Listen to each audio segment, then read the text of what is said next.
ओम नमो भगवते वासुदेवाय। श्रीमद् भागवत गीता तीसरा अध्याय, भक्ति के कष्ट की निवृत्ति।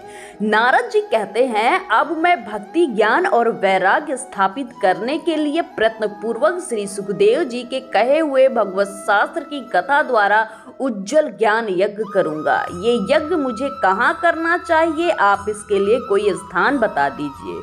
आप लोग वेद के परगामी हैं, इसलिए मुझे इस सुख शास्त्र की महिमा सुनाइए। ये भी बताइए कि श्रीमद् भागवत गीता कथा कितने दिनों में सुननी चाहिए और उसके सुनने की विधि क्या है? सनकादि बोले, नारद जी आप बड़े विनीत और विवेकी हैं। सुनिए, हम आपको ये सब बातें बताते हैं। हरिद्वार के पास आनंद नाम का एक घाट है। वहाँ अनेकों ऋषि रहते हैं तथा देवता और सिद्ध लोग भी उनका सेवन करते हैं। भली भांति वृक्ष और लताओं के कारण वो स्थान सघन है और वहाँ बड़ी कोमल नमीन बालू विक्षी है। वो घाट बड़ा ही सुरम्य एकांत प्रदेश में है। वहाँ हर समय सुनहले कमलों की सुगंध आया करती है। उसके आसपास रहने वाले सिंह, हाथी आदि परस्पर विरोधी जीवों के चित्त में भी बैराव नहीं होता।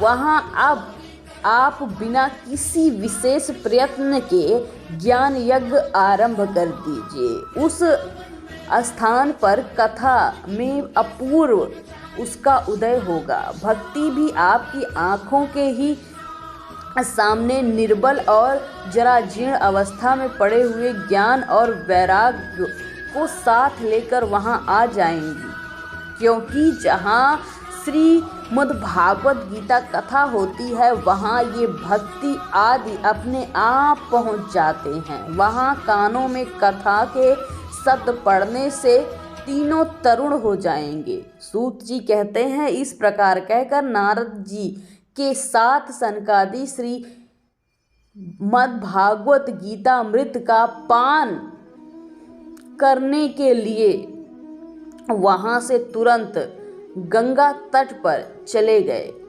जिस पर समय से तट पर पहुँचे भूलोक, देवलोक और ब्रह्मलोक सभी जगह इस कथा का हल्ला हो गया। जो जो भगवत कथा के रसिक विष्णु भक्त थे वे सभी श्रीमद् भागवत मृत का पान करने के लिए सबसे आगे दौड़ दौड़ कर आने लगे।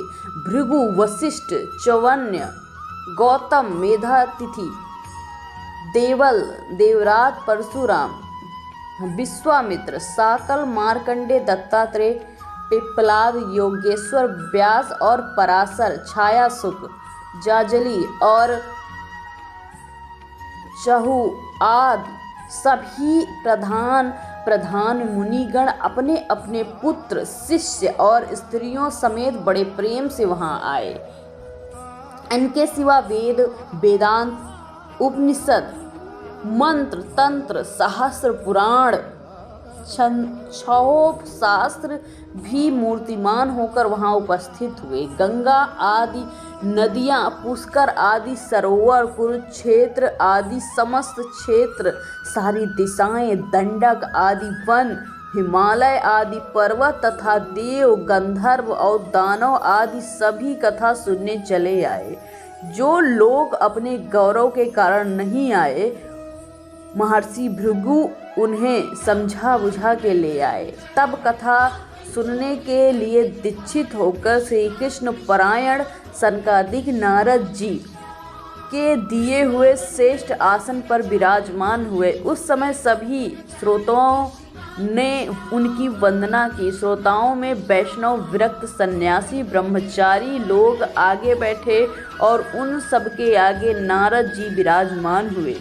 एक ओर ऋषिगण, एक ओर देवता, एक ओर वेद और उपनिषद तथा एक ओर तीर्थ बैठे और दूसरी ओर स्त्रियां बैठी। उस समय सब और जय जयकार, नमस्कार, शंखों का शब्द होने वाला था और अबीर, गुलाल, खील एवं फूलों की खूब वर्षा होने लगी। कोई कोई सर्वश्रेष्ठ तो विमानों पर चढ़कर वहां बैठे हुए सब लोगों पर कल्प वृक्ष के पुष्पों की वर्षा करने लगे। सूत जी कहते हैं, इस प्रकार पूजा समाप्त होने पर जब सब लोग एकाग्रचित हो गए, तब सनकादि ऋषि महात्मा नारद को श्रीमद् भागवत महात्म्य स्पष्ट करके सुनाने लगे। सनकादि ने कहा, अब हम आपको इस भागवत शास्त्र की महिमा सुनाते हैं। इसके श्रवण मात्र से मुक्ति हाथ लग जाती है। श्रीमद् भागवत कथा का सदा सर्वदा सेवन आस्वादन करना चाहिए। इसके श्रवण मात्र से श्री हरि हृदय में आ विराजते हैं। इस ग्रंथ में 18,000 श्लोक और 12 स्कंध हैं तथा श्री सुखदेव और राजा परीक्षित का संवाद है। आप ये भागवत शास्त्र ध्यान देकर सुनिए। ये जीव तभी तक अज्ञानवश इस संसार के चक्र में भटकता है जब तक क्षण भर के लिए कानों में इस सुख शास्त्र की कथा न पड़ती हो। बहुत सारे शास्त्र और पुराण सुनने से क्या लाभ है? इससे तो व्यर्थ का भ्रम पड़ता है। मुक्ति देने के लिए तो एकमात्र भगवत शास्त्र ही गरज रहा है। जिस घर में नित्य प्रति श्रीमद् भागवत की कथा होती है वो तीर्थ हो जाता है और जो लोग उसमें रहते हैं उनके सारे पाप नष्ट हो जाते हैं। हजारों अश्वमेघ और सैकड़ों वाजपेयी यज्ञ तथा इस सुख शास्त्र की कथा का 16वां अंश भी नहीं हो सकता।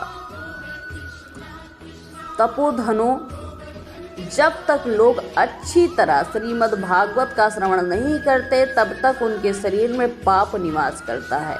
फल की दृष्टि से इस सुख शास्त्र की कथा समता गंगा, गया, काशी, पुष्कर या प्रयाग कोई भी तीर्थ नहीं कर सकता।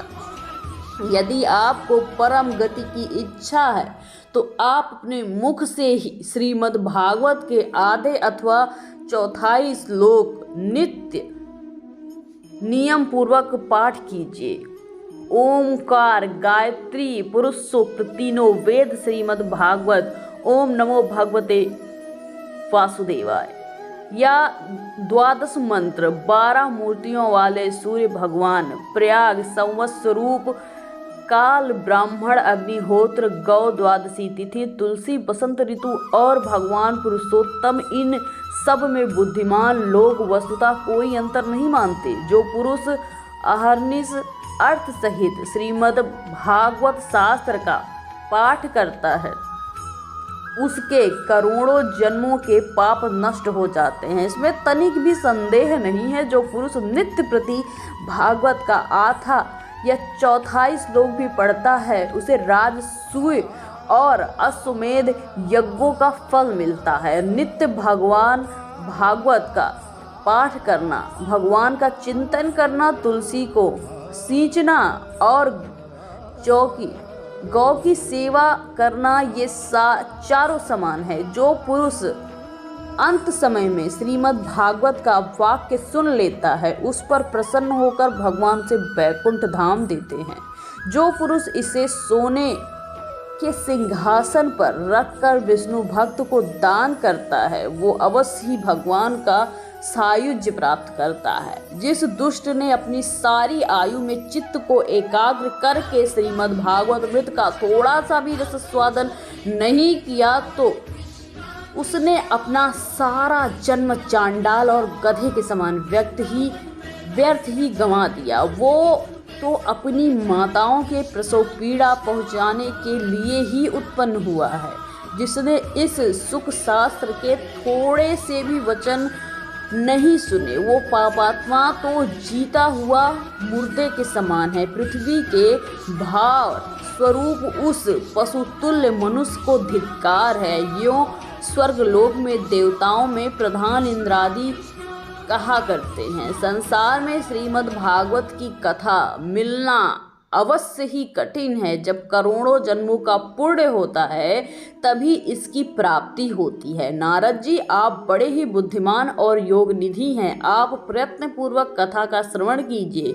इसके सुनने के लिए दिनों का कोई नियम नहीं है, इसे तो सर्वदा ही सुनना अच्छा है। इसलिए सत्य भाषण और ब्रह्मचर्य पूर्वक सर्वदा ही सुनना श्रेष्ठ माना गया है, किंतु कलयुग में ऐसा कठिन है, इसलिए इसकी सुखदेव जी ने कोई विशेष विधि बताई है, वो जान लेनी चाहिए। कलयुग में बहुत दिनों तक चित्त की वृत्तियों को वासना में रखना, नियमों में बंधे रहना और किसी पूर्ण कार्य के लिए दीक्षित रहना कठिन है। इसलिए सप्ताह श्रवण की विधि है जिसे श्रद्धा पूर्वक कभी भी श्रवण करने से अथवा माघ मास में श्रवण करने से भी जो फल मिलता है वही फल सुखदेव जी ने सप्ताह श्रवण में निर्धारित किया है। मन के असंयम, रोगों की बहुलता और आयु की अल्पता के कारण तथा कलयुग में अनेकों दोषों के संभावन से ही सप्ताह श्रवण का विधान किया गया है। जो फल तप योग समाधि से भी नहीं हो सकता वो सर्वांग रूप में सप्ताह श्रवण से सहज ही मिल जाते हैं। सप्ताह श्रवण यज्ञ से बढ़कर, व्रत से बढ़कर, तप से कहीं बढ़कर है, तीर्थ सेवन से तो सदा ही बड़ा है, योग से बढ़कर है, यहाँ तक कि ध्यान और ज्ञान से भी बढ़कर है। अजी इसकी विशेषता कहाँ तक वर्णन करें, ये तो सभी से बढ़ चढ़ कर है। सौनक जी ने पूछा, सूत जी ये तो आपने बड़े आश्चर्य की बात कही। अवश्य ही ये भागवत पुराण योग वेत्ता ब्रह्मा जी के आदि कारण श्री नारायण का निरूपण करता है, परंतु ये मोक्ष की प्राप्ति में ज्ञान आदि सभी साधकों का तिरस्कार करके इस युग में उनसे भी कैसे बढ़ गया। सूत जी ने कहा, सौनक जी जब भगवान श्री कृष्ण इस धराधाम को छोड़कर अपने नित्य धाम को जाने लगे तब उनके मुखारविंद से एकादश स्कंद का ज्ञानोपदेश सुनकर भी उद्धव जी ने पूछा। उद्धव जी बोले, गोविंद आप तो अपने भक्तों का कार्य करके परम धाम को पधारना चाहते हैं, किंतु मेरे मन में बड़ी चिंता है, उसे सुनकर आप मुझे शांत कीजिए। अब घोर कलिकाल आया ही है, इसलिए समझिए इस संसार में फिर अनेकों दुष्ट प्रकट हो जाएंगे। उनके संगत से अब अनेकों सत्पुरुष भी उग्र प्रकृति के हो जाएंगे। तब उनके भार से दबकर ये गोरूपड़ी पृथ्वी किसकी शरण में जाएगी। कमल नयन, मुझे तो आपको छोड़कर इसकी रक्षा करने वाला कोई दूसरा नहीं दिखाई देता, इसलिए भक्तवत्सल आप साधुओं पर कृपा करके यहाँ से मत जाइए। भगवान आपने निरंकार और चिन्मात्र होकर भक्तों के लिए तो ये सगुण रूप धारण किया है, फिर भला आपका वियोग होने पर वे भक्तजन पृथ्वी पर कैसे रह सकेंगे। निर्गुणोपासना में तो बड़ा कष्ट है, इसलिए कुछ और विचार कीजिए। प्रभास क्षेत्र में उद्धव जी के वचन सुनकर भगवान सोचने लगे कि भक्तों के अवलंब के लिए मुझे क्या व्यवस्था करनी चाहिए। सौनक जी, तब भगवान ने अपनी सारी भक्ति भागवत में रख दी। वे अंतर ध्यान होकर भागवत समुद्र में प्रवेश कर गए, इसलिए ये भगवान की साक्षात शब्दमयी मूर्ति है। इससे सेवन, श्रवण, पाठ आदि दर्शन से मनुष्य के सारे पाप नष्ट हो जाते हैं। इसी से इसका सप्ताह श्रवण सबसे बढ़कर माना जाता है और कलयुग में तो अन्य सब साधनों को छोड़कर यही प्रधान धर्म बताया गया है। कलिकाल में यही ऐसा धर्म है जो दुख, दरिद्रता, दुर्भाग्य, पापों की सफाई करता है तथा काम, क्रोध आदि शत्रुओं पर विजय दिलाता है। अन्यथा भगवान की इस माया से पीछा छुड़ाना देवताओं के लिए भी कठिन है, मनुष्य तो इसे छोड़ ही कैसे सकते हैं। अतः इससे छूटने के लिए सप्ताह श्रवण का विधान किया गया है। सूत जी कहते हैं, सौनक जी, जिस समय सनकादि मुनीश्वर इस प्रकार सप्ताह श्रवण की महिमा का बखान कर रहे थे, उस समय सभा में एक बड़ा आश्चर्य हुआ। उसे मैं तुम्हें कहता हूँ। वहाँ तरुणावस्था को प्राप्त हुए अपने दोनों पुत्रों के साथ विशुद्ध प्रेम रूपा भक्ति बार बार श्री कृष्ण गोविंद हरे मुरारे, हे नाथ नारायण वासुदेव आदि भावात्मक उच्चारण करती हुई अकस्मात प्रकट हो गई। सभी सदस्यों ने देखा कि परम सुंदरी भक्ति रानी भगवत के अर्थों का आभूषण पहने वहां पधारी। मुनियों की उस सभा में सभी ये तर्क वितर्क करने लगे कि यहाँ कैसे आई, कैसे प्रविष्ट हुई। तभी सनकादि ने कहा, हे भक्ति देवी, अभी अभी कथा के अर्थ से निकली है। उनके ये वचन सुनकर भक्ति ने अपने पुत्र समेत अत्यंत विनम्र होकर सनत कुमार जी से कहा। भक्ति बोली, मैं कलयुग में नष्ट प्राय हो गई थी। आपने कथा मृत से सींच कर मुझे पुष्ट कर दिया। अब आप ये बताइए कि मैं कहाँ रहूं। ये सुनकर सनकादि ने उनसे कहा, तुम भक्तों के भगवान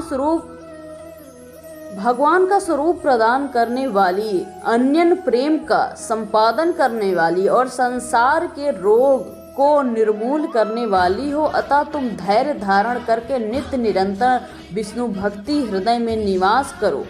कलयुग के दोष भले ही सारे संसार पर अपना प्रभाव डाले हैं, किंतु वहां तुम पर इनकी दृष्टि भी नहीं पड़ सकती। इस प्रकार उनकी आज्ञा पाते ही भक्ति तुरंत भगवत के हृदय में विराजी, भगवत भक्तों की हृदय में विराजी, जिनके हृदय में एकमात्र श्री हरि भक्ति निवास करती थी। वे त्रिलोकी में अत्यंत निर्धर होने पर भी परम धन्य हैं, क्योंकि इस भक्ति की डोरी से बांधकर तो साक्षात भगवान भी अपने परम धाम को छोड़कर उनके हृदय में आकर बस जाते हैं। भूलों कमे तथा भगवत साक्षात ब्रह्म का विग्रह है। हम इसकी महिमा कहाँ तक वर्णन करें। इसका आश्रय लेकर इसे सुनने और सुनाने वाले दोनों ही भगवान श्री कृष्ण समता प्राप्त हो जाती है। अतः इसे छोड़कर अन्य धर्मों से क्या प्रयोजन है। बोलो वृंदावन बिहारी लाल की। तीसरा अध्याय मित्रों समाप्त। आपसे बस एक ही रिक्वेस्ट है कि आप चैनल को सब्सक्राइब कर लीजिए। हम पूरे भागवत कथा का पूरी सीरीज ला रहे हैं, जिसकी तीसरा चैप्टर आज कंप्लीट हो गया। कल हम चौथा अध्याय शुरू करेंगे। जितना हो सके इस वीडियो को अपने दोस्तों और रिश्तेदारों में शेयर कीजिए, ताकि वो भी भगवत कथा के अमृत पान का रसास्वादन कर सके। थैंक्स फॉर वॉचिंग मित्रों।